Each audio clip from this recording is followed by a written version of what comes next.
दोस्तों नमस्कार और आपका बहुत बहुत स्वागत है इतिहास की बातें पॉडकास्ट में। दोस्तों हमने प्राचीन भारत के इतिहास के एपिसोड समाप्त कर लिए हैं। ये कोई 42 एपिसोड्स में सारी बातें हुई हैं जिन्हें आप दोबारा सुने, बार बार सुने। आप इससे अपने ज्ञान को, अपनी समझ को गहरा करें। दोस्तों आज का एपिसोड शुरू हो रहा है मध्यकालीन भारत के इतिहास से, और मध्यकालीन भारत के इतिहास में यह पहला एपिसोड है। तो दोस्तों आज हम एक ऐसे विषय पर चर्चा करेंगे जो भारतीय इतिहास में वैश्विक दृष्टिकोण को स्पष्ट करता है। वो है भारत और विश्व के साथ सांस्कृतिक और व्यापारिक संबंधों के बारे में। दोस्तों यह विषय हमें यह समझने में मदद करेगा कि भारत ने अपनी प्राचीन सभ्यता के माध्यम से यूरोप, अफ्रीका जगत और अरब जगत के साथ सांस्कृतिक, व्यापारिक और ज्ञान का आदान प्रदान किया। दोस्तों इस एपिसोड में हम जो बातें करेंगे वो होंगी यूरोप के साथ भारत के संबंध, अर्थात इंडियाज़ रिलेशन विथ यूरोप, अरब जगत के साथ भारत का संवाद, India's interaction with Arab world, और अंत में हम बात करेंगे अफ्रीकी देशों के साथ व्यापारिक संपर्क, अर्थात India's trade links with Africa. तो चलिए दोस्तों इस ऐतिहासिक यात्रा की शुरुआत करते हैं और समझते हैं कि कैसे भारत ने प्राचीन काल से ही विश्व सभ्यता को प्रभावित किया। दोस्तों इस पूरी यात्रा को और ज़्यादा रोमांचक बनाने के लिए मैं प्रश्न पूछूंगा और उन प्रश्नों के उत्तर हम दोनों मिलकर तलाशेंगे। तो अपनी बात को पहले प्रश्न से शुरू करते हैं। तो दोस्तों पहला प्रश्न है, प्राचीन भारत और यूरोप के बीच सांस्कृतिक और व्यापारिक संपर्क का ऐतिहासिक महत्व क्या है? दोस्तों इसको हम ऐसे समझ सकते हैं कि प्राचीन काल से ही भारत का यूरोप के साथ गहरा व्यापारिक और सांस्कृतिक संपर्क रहा है। रोम साम्राज्य के पतन के बाद भी भारत और यूरोप के बीच व्यापारिक मार्ग खुले रहे। भारत से मसाले, रेशम और रत्न यूरोप निर्यात होते रहे, जबकि यूरोप से सोने और चांदी का आयात होता था। दोस्तों ये वस्त्र और मसाले न केवल यूरोप की जीवन शैली को समृद्ध करते थे, बल्कि वहाँ की अर्थव्यवस्था के लिए भी बहुत आवश्यक थे। हाँ दोस्तों, और अगर हम आगे बात समझें तो मध्यकालीन यूरोप में फ्यूडल सिस्टम का विकास हुआ, जिससे समाज को कई वर्गों में इस सिस्टम ने बांटा। इसी दौरान यूरोपीय विद्वानों ने भारतीय ज्ञान का अनुवाद करना भी शुरू किया, जैसे गणित, चिकित्सा और खगोल विज्ञान के भारतीय ग्रंथों का यूरोप में जो पुनर्जागरण हुआ, रेनेसांस, उसकी नींव बनने में भारतीय ग्रंथों का बहुत बड़ा योगदान है।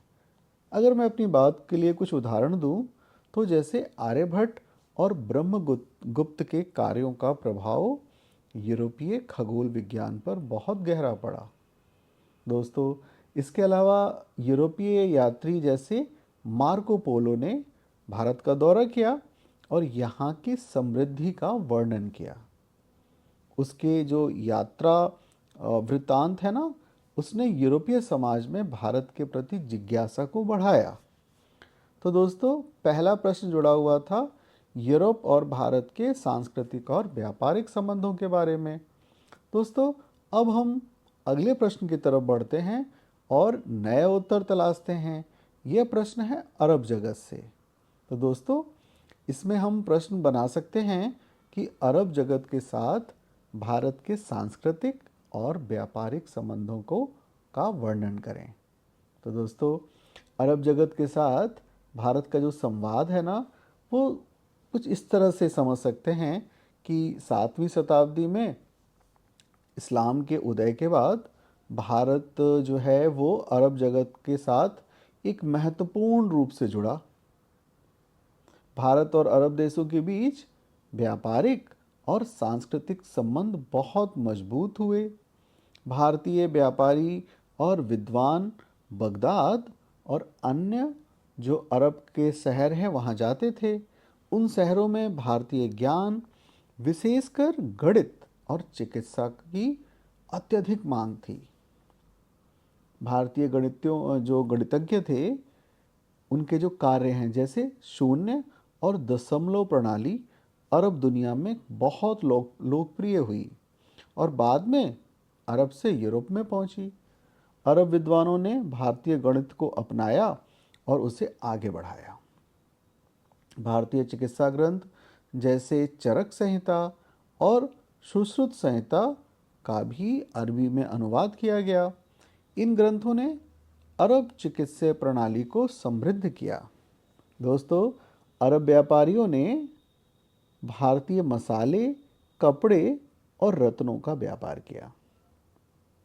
इसके बदले में भारत को सोना, चांदी और घोड़े प्राप्त होते थे। इस सांस्कृतिक और व्यापारिक आदान प्रदान ने दोनों क्षेत्रों को समृद्ध किया। तो दोस्तों, ये था अरब जगत के साथ भारत का संवाद। अब हम तीसरे प्रश्न की ओर बढ़ते हैं और ये प्रश्न है, भारत और अफ्रीका के बीच व्यापारिक और सांस्कृतिक संपर्क का क्या महत्व है। तो दोस्तों, भारत और अफ्रीका के बीच व्यापारिक संबंध प्राचीन काल से ही हैं। भारतीय व्यापारी पूर्वी अफ्रीकी तटों पर, जैसे अफ्रीकी तट का नाम है जांजीबार, मालिंडी और मोगादिशु जैसे जो बंदरगाह थे, वहाँ से व्यापार करते थे।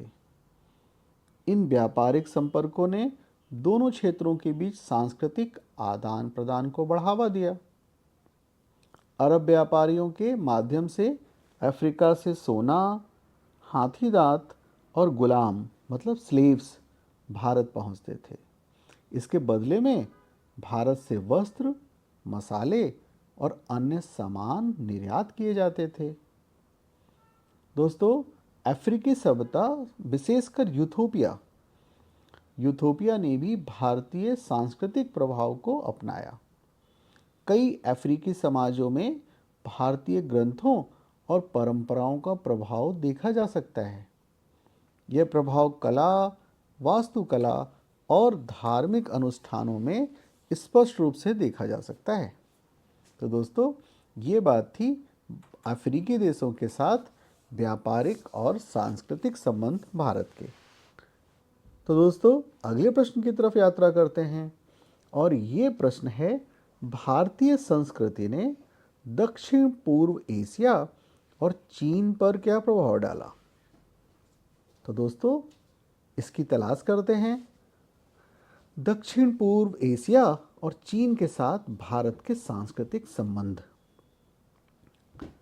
दोस्तों, भारत का दक्षिण पूर्व एशिया के देशों जैसे सुमात्रा, जावा और बाली के साथ गहरा सांस्कृतिक संबंध था।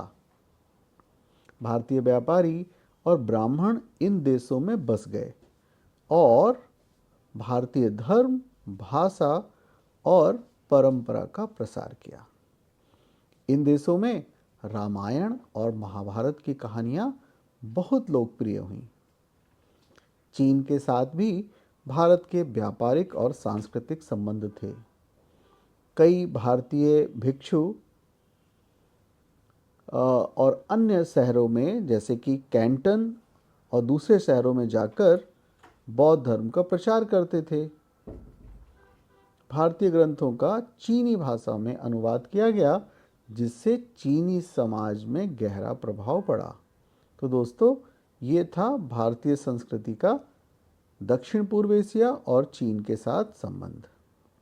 दोस्तों, अंतिम प्रश्न की यात्रा करते हैं और ये अंतिम प्रश्न है, भारत और पश्चिम एशिया के बीच व्यापारिक मार्गों का क्या महत्व था।